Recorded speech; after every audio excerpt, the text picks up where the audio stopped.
మన తలైవా కొన్ని రోజుల ముందే కదా ఆయన జైలర్ 2 సినిమా షూటింగ్ కంప్లీట్ అయింది.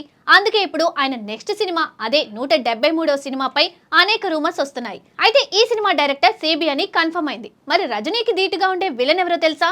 ఇది మాత్రం ఒక బ్లాక్ బస్టర్ న్యూస్, అదిరిపోయిందంతే.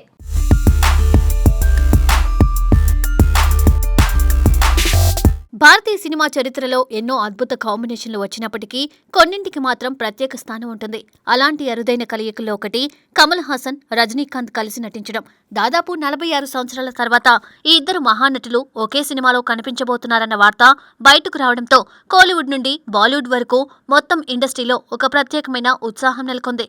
ఇద్దరు లెజెండ్స్ ఒకే ఫ్రేమ్లో కనిపిస్తే అది కేవలం సినిమా కాదు, ఒక చారిత్రక ఘట్టమవుతుందని అభిమానులు భావిస్తున్నారు. సేమ్ మోహన్ లాల్ ఇంకా మమ్ముట్టి ఇప్పుడు కలిసి చేస్తున్న సినిమా లాగా అన్నమాట.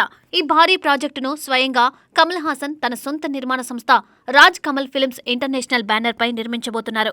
దీనివల్ల ఈ సినిమాపై అంచనాలు మరింత పెరిగాయి. కథ, నటీనటులు, నిర్మాణ విలువలు ఇలా ప్రతి విషయంలోనూ ప్రత్యేక శ్రద్ధ తీసుకుంటున్నారని ఇప్పటికే సినీ వర్గాలు భావిస్తున్నాయి. ముఖ్యంగా ఇది రజనీకాంత్ కెరియర్లో 173వ చిత్రం కావడం ఈ ప్రాజెక్టుకు మరింత ప్రాధాన్యతను తీసుకొచ్చింది. అయితే ఈ సినిమా ప్రారంభం నుండి ఇప్పటి వరకు కొన్ని అడ్డంకులు ఎదుర్కొంటూనే ఉంది. మొదటగా ఈ ప్రాజెక్టుకు దర్శకుడిగా ఎంపికైన సుందర్ సి అనూహ్యంగా ఈ సినిమా నుండి తప్పుకోవడం జరిగింది. ఆ తర్వాత ఈ బాధ్యతలను నెల్సన్ దిలీప్ కుమార్ తీసుకుంటారని వార్తలు వినిపించాయి. కానీ ఆయన కూడా ఈ ఆఫర్ను తిరస్కరించడంతో మరోసారి దర్శకుడి కోసం అన్వేషణ మొదలైంది.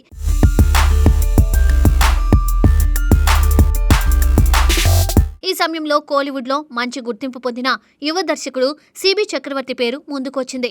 డాన్ వంటి బ్లాక్ బాస్టర్ సినిమాతో తన ప్రతిభను నిరూపించుకున్న ఆయన ఈ ప్రాజెక్టుకు గ్రీన్ సిగ్నల్ ఇచ్చారని, ప్రీ ప్రొడక్షన్ పనులు కూడా ప్రారంభమయ్యాయని వార్తలు వచ్చాయి. దీంతో అభిమానుల్లో మరోసారి ఆశలు పెరిగాయి. కానీ అనుకోని విధంగా సిబి కూడా ఈ ప్రాజెక్టు నుండి తప్పుకోవాల్సి వచ్చింది. ఇందుకు కారణం ఆయన ఇప్పటికే ఒక తెలుగు సినిమాకి ఒప్పందం చేసుకుని అడ్వాన్స్ తీసుకోవడమే. ఆ మొత్తాన్ని తిరిగి చెల్లించే విషయంలో సమస్యలు తలెత్తడంతో ఈ భారీ ప్రాజెక్టును కొనసాగించడం ఆయనకు సాధ్యపడలేదు.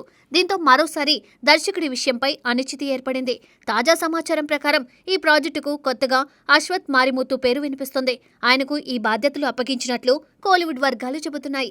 అయితే ఆయన కూడా ఈ సినిమా చేపట్టడానికి ముందు కొన్ని టెక్నికల్ సమస్యలను ఎదుర్కొంటున్నారని సమాచారం. ముఖ్యంగా ఆయనకు ఇప్పటికే ఉన్న ఒప్పందాల కారణంగా ఒక నిర్మాణ సంస్థ నుండి ఎన్ఓసి తీసుకోవాల్సిన పరిస్థితి ఉందట. ఆ ప్రక్రియ పూర్తయిన తర్వాతే ఈ ప్రాజెక్టును అధికారికంగా చేపట్టే అవకాశం ఉంది. అందువల్ల ప్రస్తుతం ఈ సినిమా దర్శకుడు ఎవరు అన్నది ఒక పెద్ద సస్పెన్స్గా మారింది. మళ్ళీ సిబిఏ ఈ సినిమాని డైరెక్ట్ చేస్తాడని అంటున్నారు.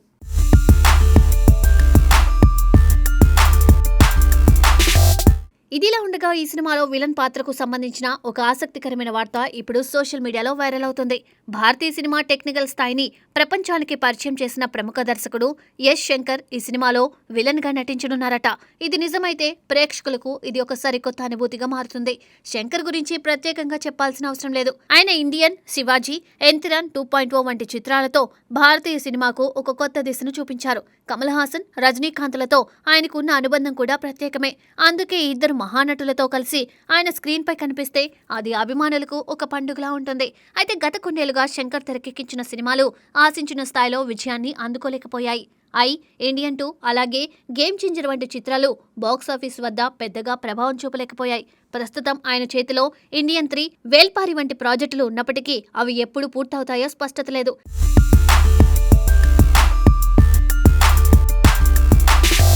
ఈ నేపథ్యంలో శంకర్ నటుడిగా కొత్త ప్రయాణం ప్రారంభించాలని భావిస్తున్నారన్న వార్తలు వినిపిస్తున్నాయి. కెరియర్ ప్రారంభ దశలో చిన్న చిన్న పాత్రలు చేసినప్పటికీ పూర్తిస్థాయి నటుడిగా ఆయన ఎప్పుడూ కనిపించలేదు. అలాంటి వ్యక్తి ఇప్పుడు ఒక భారీ సినిమాలో విలన్ గా నటిస్తే అది ప్రేక్షకులకు కొత్త అనుభూతిని అందిస్తుంది. ఇక ఈ సినిమాలో కమల్ హాసన్ కూడా ఒక కీలక పాత్రలో కనిపించనున్నారు.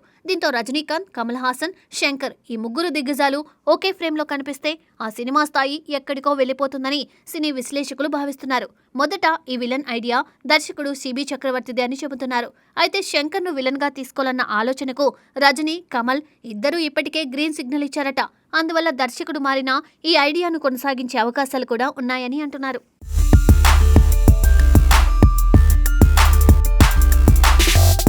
మొత్తానికి ఈ ప్రాజెక్ట్ ప్రస్తుతం అనేక ట్విస్టులతో ముందుకు సాగుతుంది. దర్శకుడు ఎవరు? శంకర్ నిజంగా విలన్ గా నటిస్తారా? సినిమా ఎప్పుడు ప్రారంభమవుతుంది? వంటి ప్రశ్నలు అభిమానుల్లో ఆసక్తిని మరింత పెంచుతున్నాయి.